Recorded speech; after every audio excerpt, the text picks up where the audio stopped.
Okay.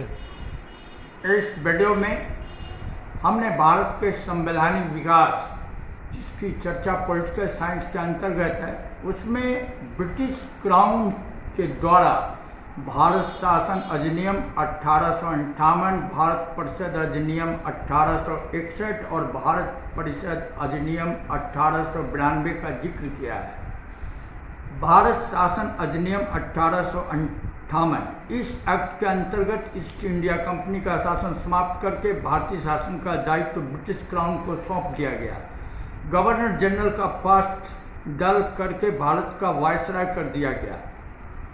Governor general का post बदल करके भारत का वायसराय कर दिया गया। लॉर्ड कैनिंग भारत के प्रथम वायसराय बने।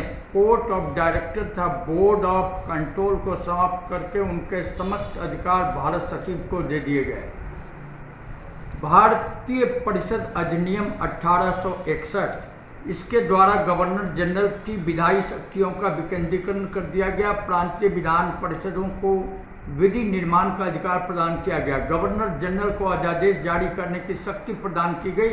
गवर्नर जनरल की कार्यपालिका परिषद का विस्तार किया गया था। विधि विशेषज्ञ के रूप में 5वां सदस्य शामिल किया गया।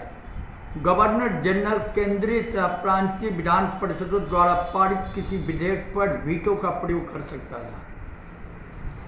भारत परिषद अधिनियम 1892 इस एक्ट की प्रमुख विशेषता इलेक्शन सिस्टम की शुरुआत करना है।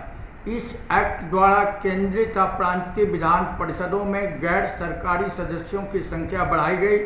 राज्यों के विधानमंडल के सदस्य अब सेंट्रल बजट पर भी डिस्कस कर सकते थे, यद्यपि अब भी उन्हें मत देने का अधिकार नहीं था। तो ब्रिटिश क्राउन के अंतर्गत सारे अधिनियमों में 3 अधिनियमों का मैंने इस वीडियो में जिक्र किया है, जिसे आप देखकर वेरियस कॉम्पिटिटिव एग्जामिनेशन की तैयारी कर सकते हैं। Kindly try to subscribe it. Thank you very much for